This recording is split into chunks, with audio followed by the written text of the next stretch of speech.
Hello everyone, we are back with another episode today.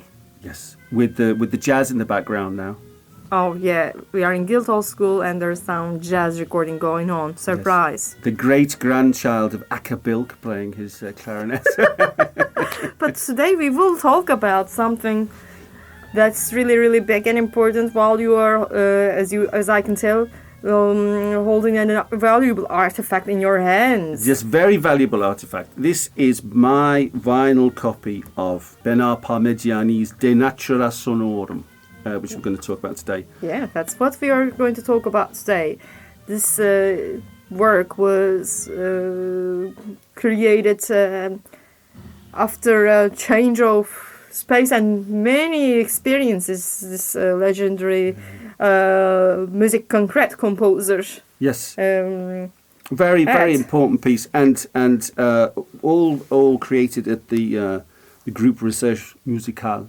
JRM people, right? The GRM, yes. So, which is kind of, in Germany, of course, they had the Westdeutsche Rundfunk studios in Cologne, which were state-funded, and in Paris, of course, they had the GRM studios, which then kind of grew Pierre into... Schaeffer and Pierre Henry, and exactly, this guy worked with them. Yes, but it's always, in the UK, we didn't have this. What we had was the BBC Radiophonic Workshop. And it was used more for the sound effects or music for pictures, right? Exactly. Whereas in JRM or in Cologne, they did create music for music. Yeah, real works of art, yes. And this, in my humble opinion, is one of the masterpieces, if not the masterpiece of that style. When I first listened to it, I immediately got mesmerized by the music itself, the sounds, and how they are built and connected with each other.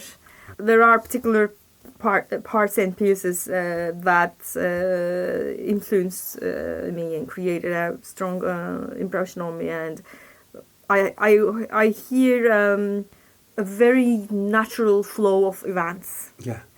Well, the clue's in the name, isn't it? It's the natura. Exactly, and the whole work could be a great example on, how to use space in Sound 101, how to use dynamics, and how to create a range of frequencies and dynamics, and specialization 101. Yeah, that's the thing for me, is that what really gets me about this is the quality in terms of the technical quality. Well, it's ahead of its time. Yeah, it's 1975. So, I mean, if you think of like what was going on in popular and contemporary and commercial music at the time, this has this enormous bandwidth. I mean, it's really super high frequencies that are very difficult to get onto vinyl. Beautiful, low, rich bottom end, and an amazing dynamic range. The dynamics are beautifully handled. Yeah. And it has this amazing depth as well. Yes. I mean, it's all on analog, so there is this kind of tape noise floor. But even so, there is this feeling of a landscape going back behind the speakers to an incredible distance.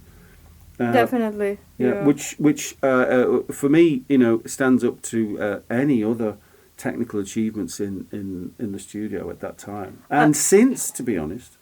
Yeah, and the thing is, as I said earlier, this came out after a series of experiences getting back into the studio. When I said these series of experiences, I'm referring to the music he created for commercials, or a jingle for, what was it, an airport in Paris? Yes, and they were still using it. It's basically like the kind of the audio ID for Charles de Gaulle Airport. And they were still using it up until like 2005 or something. And when I read that, because I came across that again this morning, I remember last time I was in Charles de Gaulle, which is a long time ago, like 20 odd years ago, listening to it because I knew the story. But I can't remember it. I think it was kind of like bell-like sounds, very synthetic bell-like sounds, and it's atonal as well. So that's really outside the box. It's this odd one out sound, but it's had a commercial success and characteristic. But and it worked very well with the architecture, because I mean the architecture of Charles de Gaulle Airport was very futuristic. You know, I mean, that's the whole style of it. You know, loads of perspex. The place didn't work. Magnifique. Magnifique, absolument. But I mean, the place didn't work. It's an absolute disaster. I mean, every time I ever flew via Charles de Gaulle, I lost my luggage. Oh. It's just, it's one of those places, it was like a designer's dream that was completely impractical. Oh. Yeah, it's très français.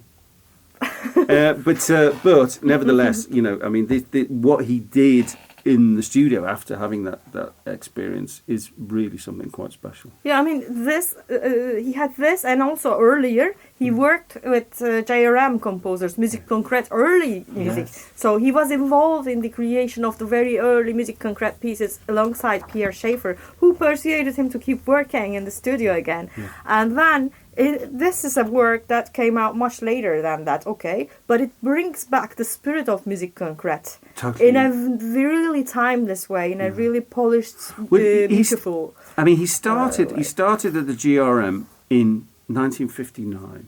Okay. So that was this was. And it was opened around 1955, right? Yeah. So Yeah. early years. So the original founders were all there. There's François Bale and Pierre Schaeffer and all these guys.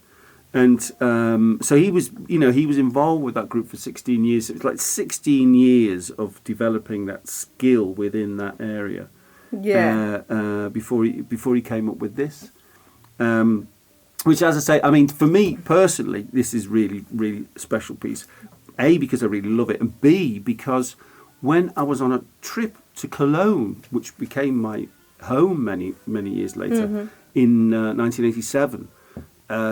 I went into Saturn on Hanseving, a huge record shop, a huge record and electrical shop in Cologne. Everyone knows it. It's got a tower with Saturn written on the top of it. And I picked up the album because I'd never seen it in the UK. And that was one of the things, was that, you know, there was, with, you know, British record shops and stuff, there was still quite, Europe was still quite a long way away. Yeah. Like it's becoming now, you know, since Brexit. So you would see in a record shop in Germany, you would see very, very different records than you would see in the UK. And I managed to pick this up, and it's become like a constant companion ever since, really. And it was really nice when you and I decided to do this about the Natura Sonorum. Yeah, we did a reference to it in one of the earlier episodes. Yeah, absolutely, yeah. And so I dug out the vinyl, and what's amazing is you know, electronic music, which is all about depth and clarity and bandwidth and stuff. This poor old record is covered in surface noise. It's like, I've played it so many times. Okay. It's battered to death. But that in itself is something that's quite touching. Yeah, it is. You know, it was being played on so many dodgy record players over so long. Which year was that edition from again? I bought it in 87. 87, okay. Let me have a look at the label. And label. the release is 75. Well, it was composed and performed in 75. I don't know when it was. So I'm looking at the label now, made in France. I don't think it doesn't actually have a date on it. Sarsem. No, it doesn't actually have a date of when it was manufactured. But you know, it would have been late 70s, I would imagine. Okay. Yeah. When they actually released it. A valuable artifact there. Yes, well, at least, you know, for me personally, yeah. So, the premiere of the complete version of this happened on 3rd of June 1975 in Paris. Yeah. And you see, each piece is connected with one another, and I think the gradual build-up of events in it.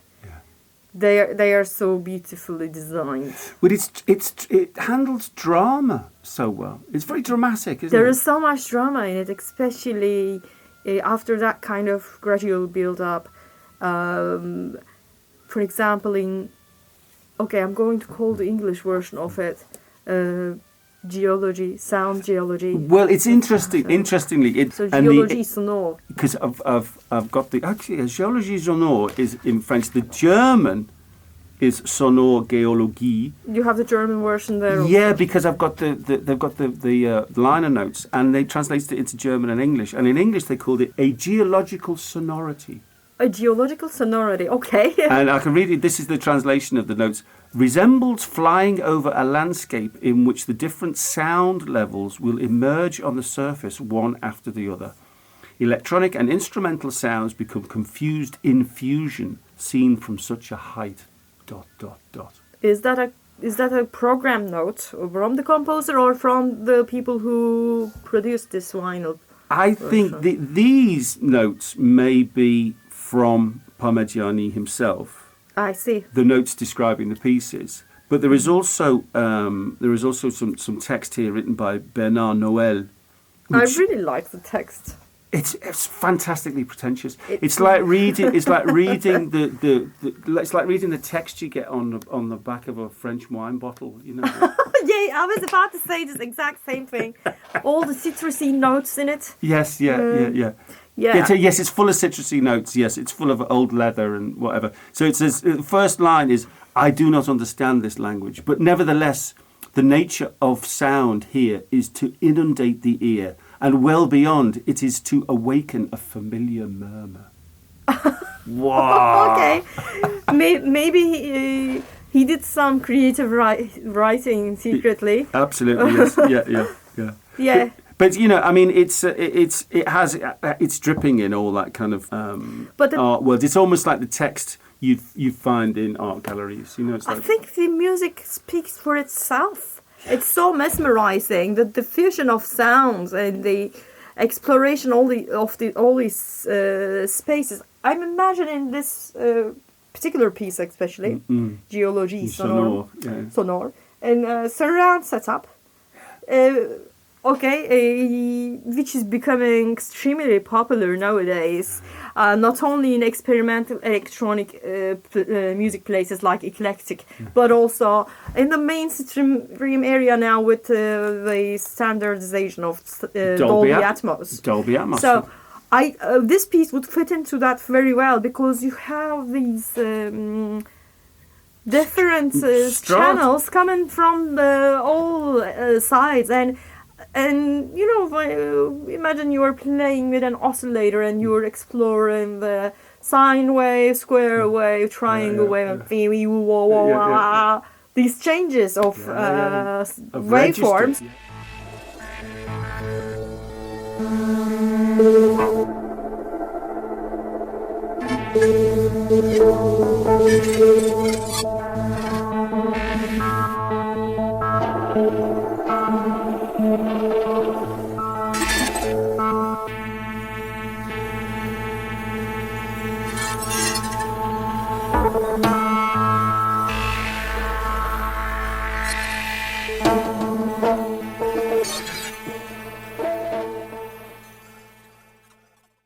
So this is happening a lot in this whole work, but also in this particular piece. But it's not sounding artificial, like it's happening, like switching between channels. Rather, it's so naturally changing. But this is one of the things what I really one of the things I really appreciate about this collection of pieces is that, and something that I've always said about Parmegiani compared to the other composers in the GRM group, is how musical it is. It's really musical. It's you know, that a lot of the other guys, it sounds like studies. It sounds like conceptual pieces. It sounds like it sounds conceptual. It sounds abstract. It sounds abstracted from reality in some way.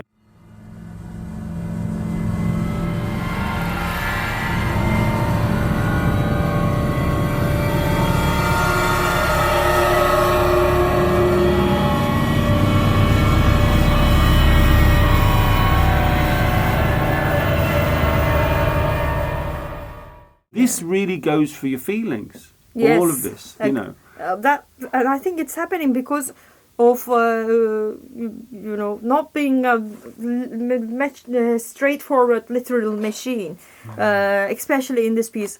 Accidents, harmonics. Yes. I also hear a hidden rock and roll feel in it, which might explain the influence for the likes of Sonic Youth. So this composer was listed by FX Twin, Otaker, and Sonic Youth as a source of inspiration. And in this particular piece, I can hear how it's influenced Sonic Youth. Well, the funny thing is with that one, for me, is Accidental Harmonics, which is the second track in the compilation. For me, has really strong links to Indian music. Oh, okay. Well, because the main rhythmic thing is a tabla. Okay. It's heavily treated and chopped up as a tabla.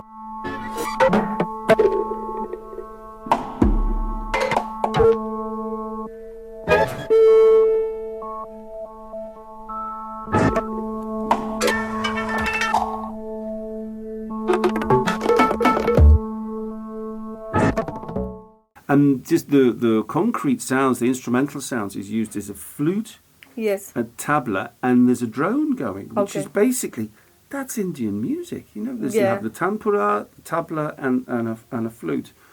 It's made very unreal. Totally, it's kind of deconstructed kind of Indian music, and to the point where you don't really recognise it at first. But the sources are really all kind of Indian. So.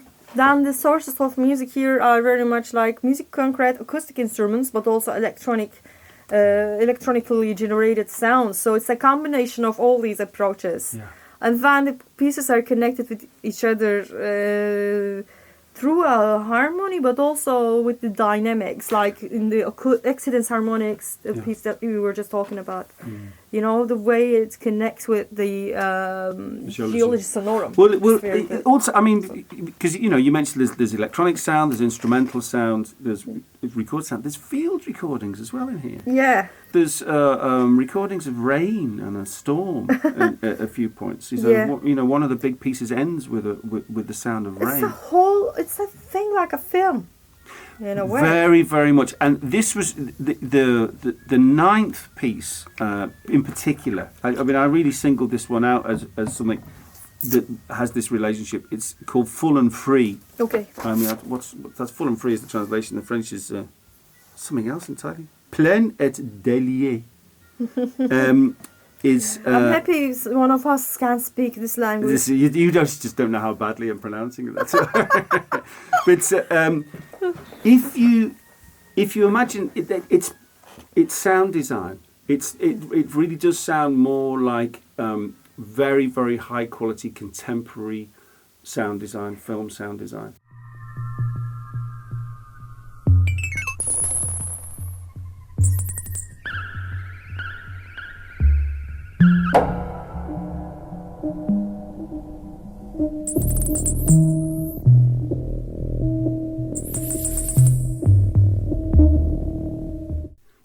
You can listen to that piece and really imagine, you know, a film set, a scene in a film, and it's beautifully executed. Again, it's the dynamic range. It's the being able to set things really back in the mix and without overdoing it, giving space and breathing space for all the sounds he introduces. He's not introducing too many layers also. It's really simple things. And editing dynamic moments into sustained things. You know, which is part of the kind of the character of the music of the GRM. It's something really special. I think you hear the music concrete approaches, but this one sounds more human, more timeless, and brings out the best living spirit in that music, I think. And it still sounds ahead of its time compared to all these contemporary releases.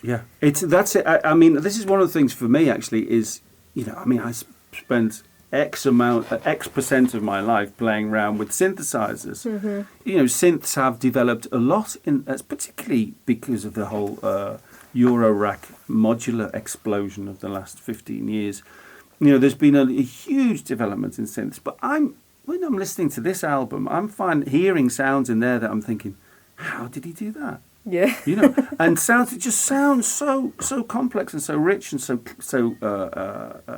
clever, that change so much, and you'd be hard pushed to find contemporary music that has a control of synths that's better than Bernard has on here. You know. That's a good point. Another interesting thing, another kind of interesting connection is, and weirdly something that we just chatted about earlier on was Red Bull Music Academy. About 15 years ago, I invited Peter Zinoviev. Okay. The British composer Peter Zinoviev, who set up the EMS studios that supported itself. Is it the one in Stockholm? No, in Putney. Oh, sorry, I got confused. Yes, there is a studio in Sweden called EMS, isn't it? Yeah. Electronic Music Studios was set up. It was Zinoviev installed the first computer in a private house in the world. Okay. In Putney in London to make music with in the late 60s.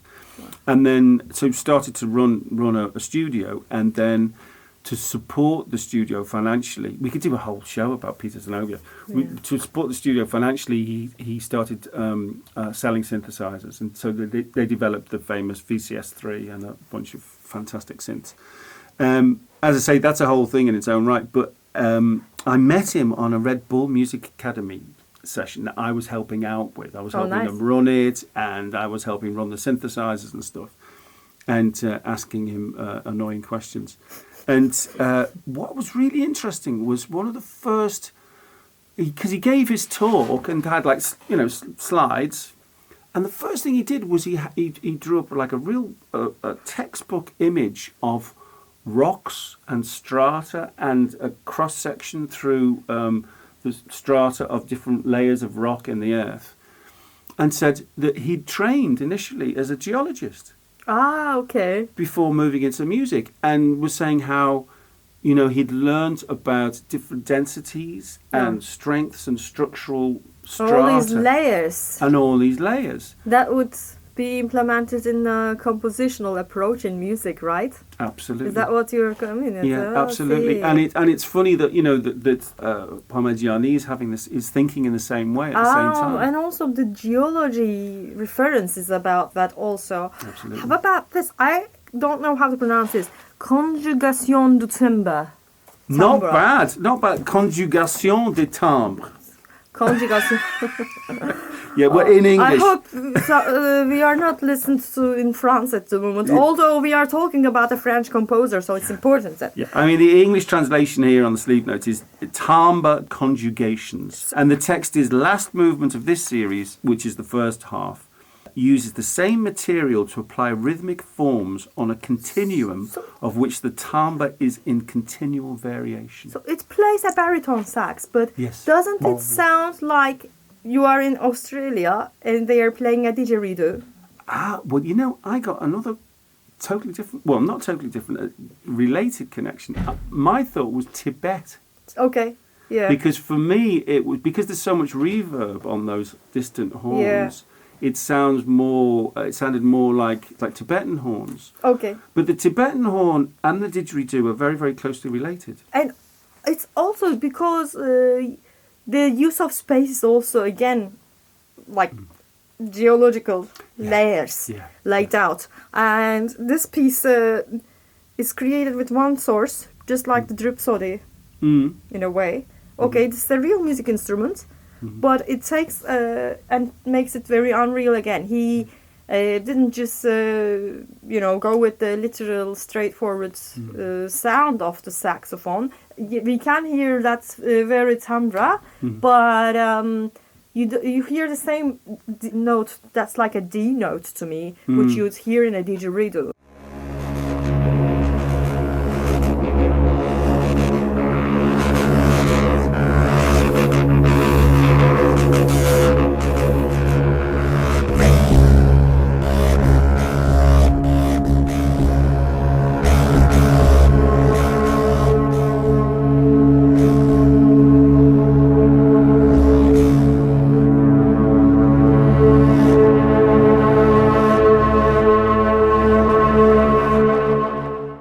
It's an otherworldly instrument now in this piece. Well, that's one of the things, of course, is that what kind of controls and what limits real wind instruments is the lungs, is the human breathing, the capacity for breathing. Yeah. But if you just take a recording and then you can manipulate it however you want, you denature it. You take it away from that. There's no change in the. It's not dependent on anyone's lungs. Yeah, and there's a rhythmical aspect in it also. Yeah. Well, actually, one of the pieces. Which one is it? Number 8. Mm-hmm. Intermixed wavelengths. Which one? Intermixed wavelengths. What's it called en français? Is let's have a look. Is onde croisée. Crossed waves, intermixed waves. Yes, Okay. yeah, intermixed waves or intermixed wavelengths. Oh, do we hear some water drop sounds in it? There is water drop sounds. There's also this rhythmic thing which was very important in electronic music. Was this idea of the bouncing object?